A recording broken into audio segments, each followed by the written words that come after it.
ચાલો ફરીથી આવી ગયા છીએ બાલ દેવો ભવ કરીને। હવે બાજુમાં રહેતા ભાઈએ એક વસ્તુ આપી છે, બેક કેમેરો કરીએ એટલે આપણે આ વસ્તુ છે એ આમ તો છે એ નકામી છે, પણ આ એક સડેલો રોટલો છે, બરાબર। આ સડેલા રોટલામાં અહીંયા જો આ પીળા કલરની રચના જોઈ શકાય છે, બરાબર। સેજ છે એ આપણે લઈ અને થોડુંક છે એ હાથથી ઝૂમ કરીએ।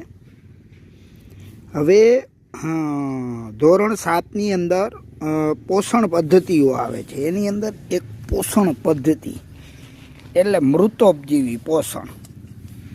હવે આ લાઈવ છે, એની અંદર આપણે એક પ્રવૃત્તિ આવે છે કે ભાઈ રોટલી કે રોટલાનો ટુકડો લઈ એના ઉપર થોડોક પાણીનો છંટકાવ કરી અને રાખી દો તો અહીંયા એવું જ છે, ભેજ લાગેલો છે આને, અને ભેજ લાગ્યો છે એના કારણે એના ઉપર લીલા રંગની આછા વાળ જેવી રચનાઓ જો આની અંદર જોઈ શકાય છે સ્પષ્ટ। આ એક પ્રકારની ફૂગ છે, બરાબર।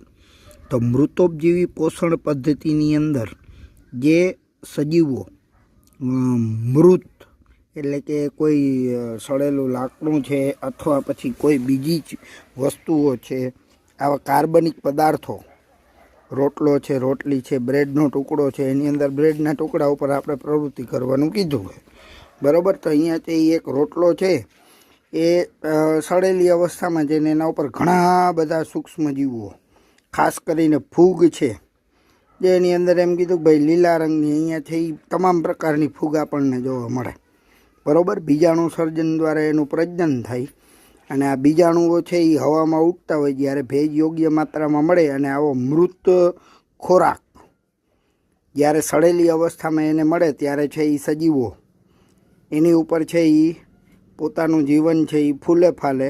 તો અહીંયા છે એ આ એક આમ તો છે એ નકામો પદાર્થ પણ આપણા વિજ્ઞાનના બાળકો માટે એક બહુ રસપ્રદ ટોપિક થઈ ગયો, એટલે કીધું કે ચાલો ભાઈ બાળકોને છે એ લાઈવ આપણે મૃતોપજીવી પોષણ પદ્ધતિ જે મૃત સજીવો ઉપર આધારિત હોય એવી આ મૃતોપજીવી પોષણ પદ્ધતિનો એક લાઈવ ઉદાહરણ છે એ આપણે પૂરું પાડીએ। ફરીથી મળતા રહેશું આવા જ સરસ મજાના પોષણ પદ્ધતિઓના પ્રકારો સાથે, વિજ્ઞાન સાથે, જ્ઞાન સાથે રમતા રમતા ગમત કરતા રહેશું। બાલદેવો ભવ, જય વિજ્ઞાન, મેરા ભારત મહાન।